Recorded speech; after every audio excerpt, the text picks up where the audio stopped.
In this video, what I'm going to talk about is play to earn gaming, why I believe it does not work, and what we Web3 devs have to do to actually get gamers interested into playing our games, and what I'm going to bring to the table in the Web3 gaming space. Yeah. Man down, now it's time for the angel of death, make a cloud like rainfall. Your end, make it slow, make it painful. One ring on the back, but it twinkle. Alright, so let's address the elephant in the room. Play to earn gaming sucks major ass. Like, let's just be honest. As a gamer, a person that actually plays video games and just not one of these developers like, hey, I'm a developer now. I want to make a video game because I like games. And, you know, is the real reason that these people are making games because there's a lot of money inside of the industry of making games.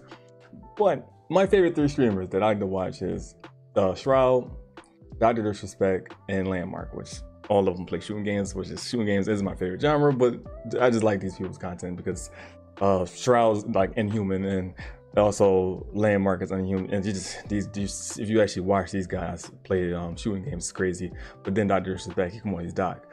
But anyway, the point what I'm saying is, when it comes to play to earn games, they're terrible. And then when you add tokens onto it, you completely just null and void the whole point of the damn game. People are no longer playing the game to actually be, you know, entertained. They're playing it because they're trying to get extract as much money as possible from this thing. And then when you put that into gaming, it's literally like mixing water and oil. Okay, it's a way you have to do it because it can actually be done, and it actually is being done. And I'm actually building my own version of what's already successful.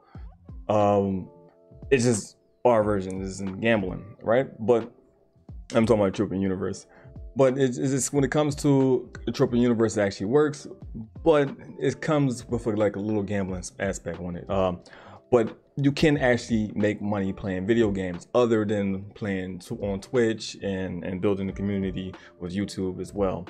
You don't have to do that. So going back into the tokens, I just think that when you add a token thing to it, it completely just, you know, it just destroys the game. Here's why. There's multiple reasons why. I'm gonna give you 2. One, people are only playing it just because they have a incentive of making money, and that's basically their only focus. They don't care if it's good or whatever the case may be. They just want to make money, i.e.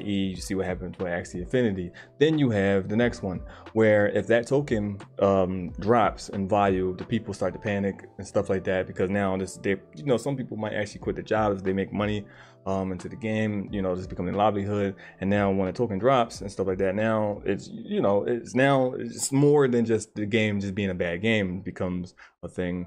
Is, you know, now the developer is, you know, messing up.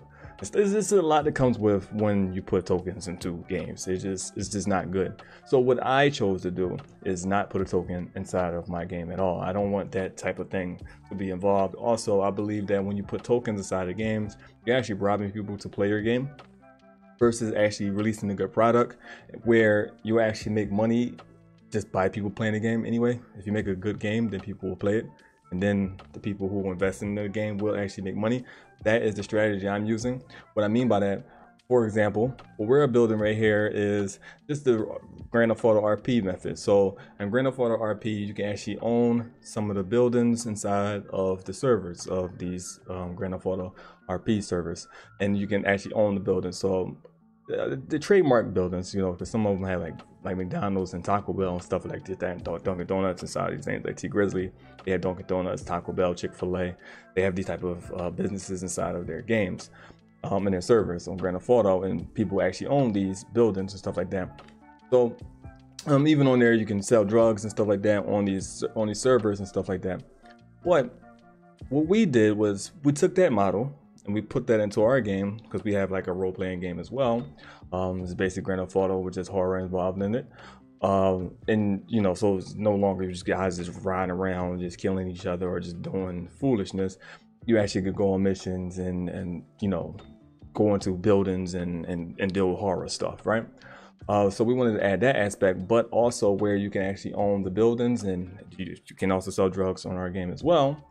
Not the actual drugs that you have in the world, in our universe type of drugs, but again, the people that owns the buildings in our game and people that sell drugs own land, farmland. So when you buy land inside ours, it's not like Decentraland and those guys.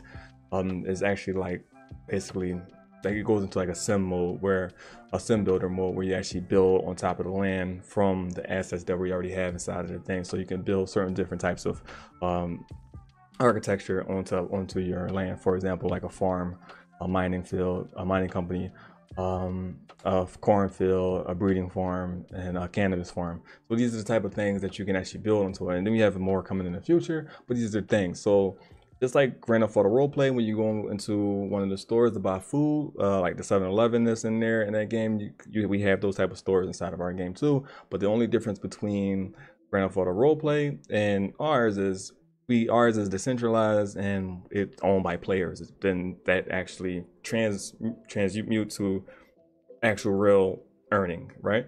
So how does that work? Some of the franchises that we have inside of our platform actually have their own very own premium currency that's basically put to that, right?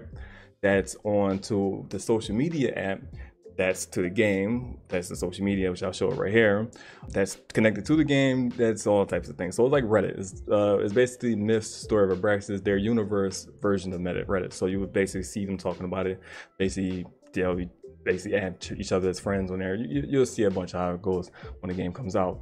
But this is and as you guys is playing it through development, you guys will be able to see how it works. But it's a premium currency for each and every franchise, and you can actually earn the currency by just being inside of these groups. So you can just earn right now by just joining those groups, and it's like karma inside of Reddit. So it's basically saying the same thing as Reddit, and you can use those premium currencies for those franchises, or you can actually use the in-game currency inside of the game. So you could choose.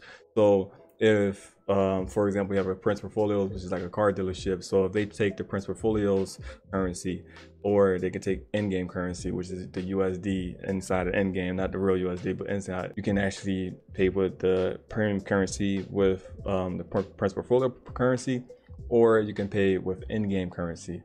Now that's completely up to you how you do it. So if you don't have any Prince Portfolio currency, you don't have to use that. You can use the end game, and you can actually earn in-game currency by just grinding and just playing the game, right? Selling to the stores inside of the game. There's multiple ways you can actually earn money inside of it. You have quests, missions, and stuff like that. So again, it's great enough for the role play, but it actually has things that you can actually do. So you're just not just being like a police officer and just playing cops and robbers and stuff like that. You can also be police officers in our game as well. But you actually get paid for doing that from somebody that actually owns the law enforcement in that area. So it's different cities, addresses, and stuff like that. On the map, you'll see different coordinates and stuff like that. And then you put those coordinates and you see what city, town, and stuff like that, which I'll post up all of the names of the cities that we're working on right now, that we're putting inside of the game. So this is the different ways. I know that sounds a lot. It's kind of Louis, but it's a lot. But this is, which through time you guys understand, it's pretty simple. So just think about just Grand Theft Auto RP, but just you actually really own that stuff and you actually make money through that stuff. You also have to have one of our key cards to actually extract the money, to actually earn money. So it's not actually like a play to earn game where we tell anybody come play the game and anybody can earn. You actually have to have a key card to be able to extract from the game. So I think this is the way that how it should be, play to earn. I think that's how it should be, versus putting into a token whereas there's always someone losing. In our model, people can come in at any time, play the game, and as long as they can purchase any of the buildings or stuff like that, or if it is any. But again, another thing is the reason why we have the cities and stuff like that is because we can't make land unless we like make an expansion of the game and make another city and stuff like that. But in the servers, when they all are sold, those things are gone. Those things are gone. So again, another way people can make money is by actually selling real estate, renting apartments. There's a lot of different ways people can make money other than tokens with our game, where they don't have to actually worry about fluctuation inside of gaming. I mean, the fluctuation inside of the token. They don't have to worry about that type of stuff like that. And this is where I think that what a play to earn game should supposed to be, where if you don't actually have to play the game to earn, to be honest with you. If you just hire somebody to go onto your server and just do, they want to just play the game, just play the game, and they're the one that collects everything there.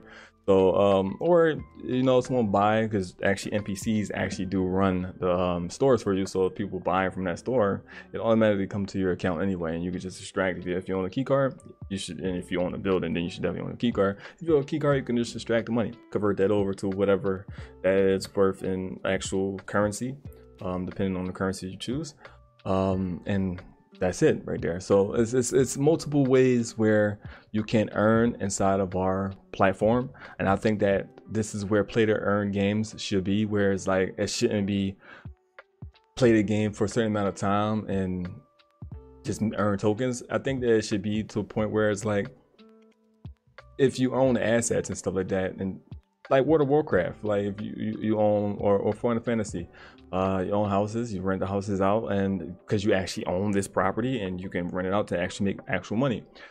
There's things like that. So I think that that's the way that Web3 gaming should go. I just think that we need to leave the token thing alone, because then that's been a lot of speculation come into play. Our game is built off of like real life business, because before I started game development, I was a business developer, so I actually know how to build businesses and stuff like that, and I know how the economy works. So that's basically what we did. I just basically just built the game around the actual real economy, and this is basically the formula. And then you got Grand Theft Auto RP, that's basically same thing, built up to the economy. And I just think that I think that's the way how play to earn gaming should be. It should not be where it's you put a token involved in it, because I understand what a token could be for, you know, raising funding. But I just think that it become a problem, and this is why people don't like anything that comes to do with blockchain period, or just Web3 period. People don't like that stuff because of just the speculations, because, you know, they turn game into speculating, you know, and the people that's actually making these games aren't making games. They're just making games for just to pump the price up and just dump the price later. That's it. That's what I wanted to talk to about. I wanted to talk to you guys about, like, what I just think that why play to earn gaming don't work. I just think that play to earn gaming don't work because it tokens. It just doesn't work. It doesn't work. And what we should do to make blockchain gaming better, which is make a system that actually makes sense, where people can make money by actually owning something inside of the game, but it doesn't have anything to do where the price is fluctuating. It does the value of the content that's in the game. So for example, if you're playing a card game like God and Chain, that makes sense. So if like a new set come out and some of the cards aren't popular, some prices of those cards will go down, just like in real life. Like I used to play Yu-Gi-Oh, and I still play Magic the Gathering now. So if let's see, Jace or somebody like that, the price of Jace can go up and down depending on the format.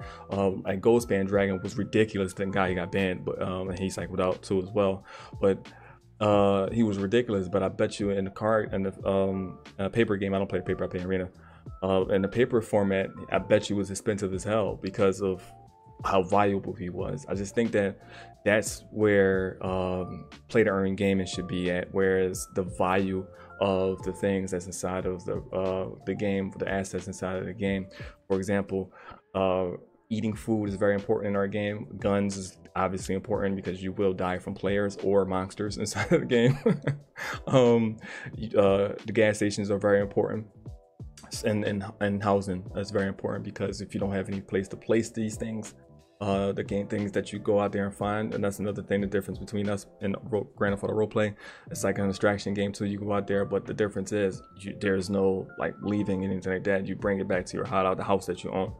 And if you don't have a house, then you just put it into a bank, which you can own the bank as well. So these things are very important, and these brings value into things. So again, like when new cars come out and stuff like that, which again, we also allow the community to build assets to put into the game as well, just like Grand Theft Auto roleplay.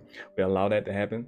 So if a new car comes out, let's say somebody makes a whole new brand like that, let's say not Tesla, because we're not going to use Tesla, but let's say we won't allow people to make Tesla, but let's just say they made a Tesla type of brand inside of our game, and they put the 2023 out, and then 2024 come out when they released a new version of it, and then the 23 depreciates. Actually, that kind of real life happens, and I think that's where gaming should be when it comes to Web3 gaming. I think that's where you should go and where we should be at, and that's where we're creating something where it's value onto the things that you actually purchase. Like everything is valuable, even the wardens, which is like this, that kind of like data gods. Like, so we got right now we got Crypto Bushi, which is our own version of it. It's basically the crypto god, data god.